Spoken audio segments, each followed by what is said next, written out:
만나는 게 아니라 연애를 하잖아요. 손잡고 다니는 거 다 봤어요. 동네 사람들이 뭐라고 하겠어요?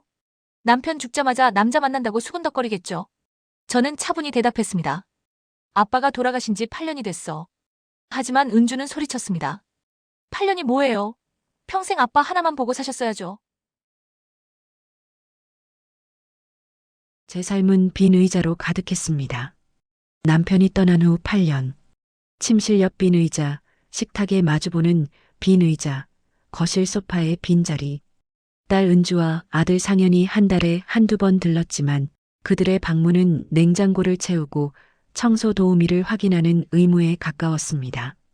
엄마, 혼자 계시지 말고 경로당이라도 나가보세요. 은주의 말은 격려가 아니라 귀찮음의 해결책이었습니다. 그렇게 저는 동네 문화센터 인생 글쓰기 강좌에 등록했습니다. 첫 수업날 강사 선생님이 말씀하셨죠.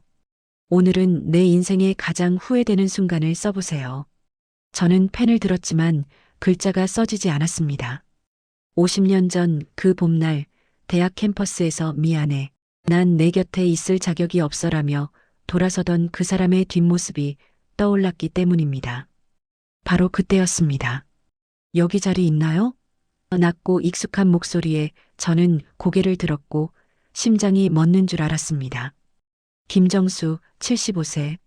그는 50년 만에 제 앞에 서 있었습니다. 흰 머리와 주름진 얼굴이었지만 그의 눈빛만은 여전히 그때 그 청년의 것이었습니다. 우리는 떨리는 목소리로 서로를 불렀습니다. 교실 안다른 수강생들은 전혀 눈치채지 못했지만 그 순간 50년의 시간이 한순간에 무너졌습니다. 정수 씨는 제 옆자리에 앉았습니다. 우리는 표면적으로는 처음 만난 것처럼 행동했지만 펜을 쥔 손은 계속 떨렸습니다. 다음 주 수업이 시작되기 전 제 책상 위에 접힌 메모지가 놓여 있었습니다. 50년 전 당신을 떠난 것은 제 선택이었지만 50년 동안 후회한 것도 제 선택이었습니다. 지금이라도 늦지 않았다면 당신 옆에 있고 싶습니다. 익명 올림. 가슴이 두근거렸습니다. 저는 조심스럽게 답장을 썼습니다. 당신이 떠난 후 저는 다른 사람과 결혼했고 두 아이를 낳았고 평범하게 살았습니다. 하지만 가끔 봄바람이 불 때면 당신 생각이 났습니다. 지금도 늦지 않았을까요? 익명 올림. 이렇게 익명의 편지가 오갔습니다. 서로가 누군지 알면서도 익명이라는 안전한 거리를 두고 조심스럽게 마음을 열어갔습니다. 세 번째 주 정수 씨의 편지는 더 구체적이었습니다.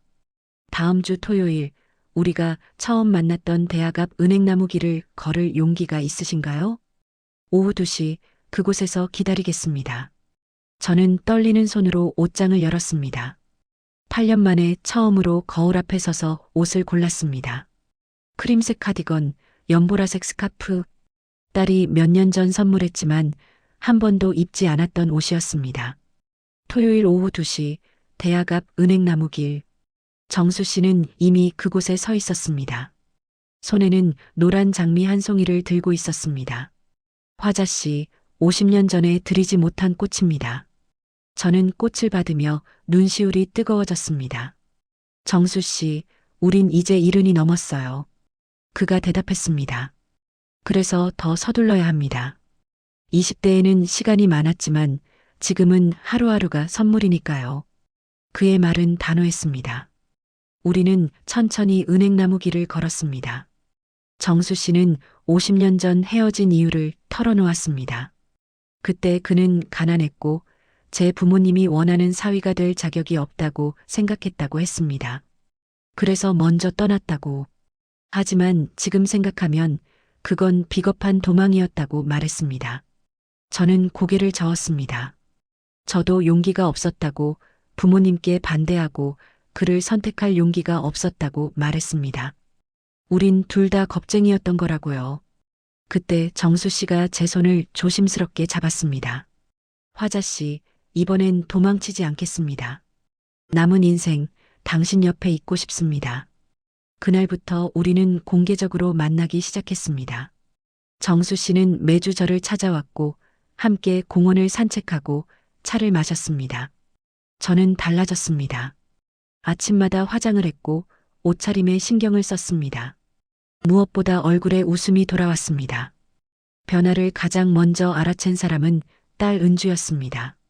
어느 일요일 은주가 예고 없이 방문했을 때 저는 집에 없었습니다. 전화를 걸자 저는 밝은 목소리로 말했죠. 아, 은주야, 미안. 엄마 지금 친구랑 차 마시고 있어. 저녁에 연락할게. 며칠 후 은주는 문화센터 앞에서 저를 미행했고 한 남자 노인이 제 손을 잡고 웃으며 걷는 모습을 목격했습니다. 은주는 즉시 동생 상현을 불렀습니다. 그날 저녁 은주와 상현이 저를 추궁했습니다. 은주는 목소리를 높이며 말했습니다. 만나는 게 아니라 연애를 하잖아요. 손잡고 다니는 거 다 봤어요. 동네 사람들이 뭐라고 하겠어요? 남편 죽자마자 남자 만난다고 수군덕거리겠죠. 저는 차분히 대답했습니다. 아빠가 돌아가신 지 8년이 됐어. 하지만 은주는 소리쳤습니다. 8년이 뭐예요? 평생 아빠 하나만 보고 사셨어야죠. 엄마, 제발 정신 차리세요. 상현은 더 현실적인 문제를 들이댔습니다. 그 사람 재산이 얼마나 되는지, 자식들은 있는지, 나중에 간병 문제는 어떻게 할 건지, 유산 문제로 우리가 엮이면 어쩔 거냐고 물었습니다. 저는 더 이상 참을 수 없었습니다. 너희들은 내가 외로운지 아닌지 단 한 번이라도 물어본 적 있니? 아빠가 떠난 후 8년 동안 나는 혼자 밥을 먹고 혼자 텔레비전을 보고 혼자 잠들었어. 너희는 한 달에 한 번 와서 냉장고만 채우고 갔지. 내 마음이 얼마나 비어 있는지는 관심도 없었잖아. 은주가 울먹이며 말했습니다. 그건 엄마가 편하게 지내시라고 그런 거예요.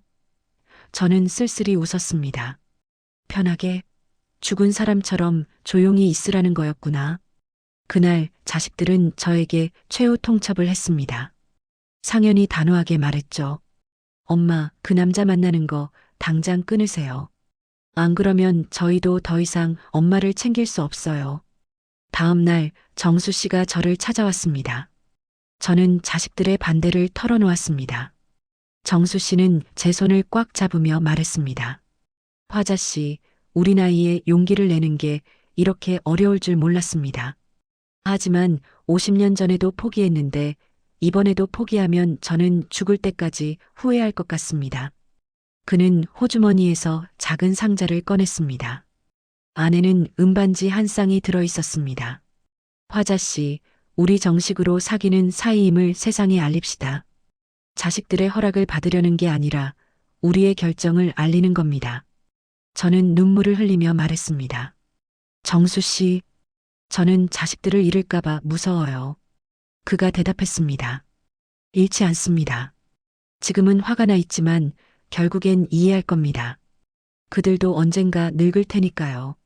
일주일 후 저는 자식들을 다시 불렀습니다. 이번엔 정수 씨도 함께였습니다.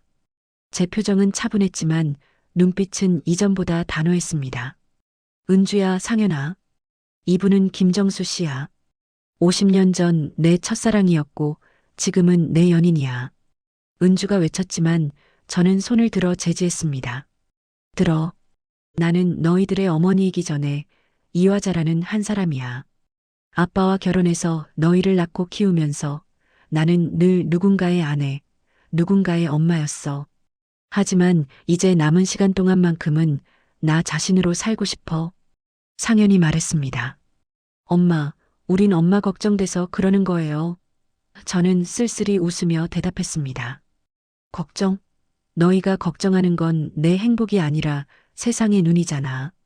내 체면, 내 재산, 내 편의. 단 한 번도 내가 행복한지는 묻지 않았어. 정수 씨가 조심스럽게 말했습니다. 두 분, 저는 어머니의 재산이나 유산에는 관심이 없습니다. 저도 제 자식들이 있고 제 집이 있습니다. 다만 남은 인생을 외롭지 않게 함께 살고 싶을 뿐입니다. 저는 단호하게 선언했습니다. 너희가 인정하든 안 하든 나는 정수 씨와 계속 만날 거야. 너희의 허락을 구하는 게 아니라 통보하는 거야. 나는 더 이상 너희의 편의를 위해 조용히 늙지 않을 거야. 은주는 울었고 상현은 고개를 돌렸습니다. 하지만 저는 흔들리지 않았습니다. 한 달 후, 저와 정수 씨는 50년 전 첫 데이트를 했던 기차역에 나란히 섰습니다.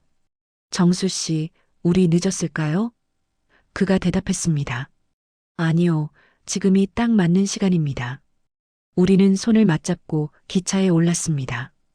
우리의 얼굴에는 세상의 시선도 자식들의 반대도 존재하지 않았습니다. 오직 진정한 삶의 설렘만이 가득했습니다.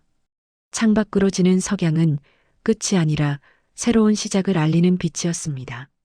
다시 쓰는 첫사랑, 황혼의 연서는 75세 이화자 씨의 단호한 황혼의 선언과 함께 막을 내립니다. 그녀는 자식들의 허락이 아닌 통보를 택하고 50년 전의 첫사랑과 함께 새로운 삶을 향해 기차에 오릅니다. 이 결말은 해방감을 주지만 동시에 가족 모두에게 씁쓸한 숙제를 남깁니다. 우리는 이 이야기가 던지는 세 가지 질문에 답할 용기가 있을까요? 1. 자식들의 반대는 사랑인가 편의인가? 2. 8년의 외로움 누가 책임질 것인가? 3. 화자 씨의 통보는 최선이었을까? 여러분의 생각은 어떤가요? 댓글로 여러분의 인생관과 가족관을 나눠주세요.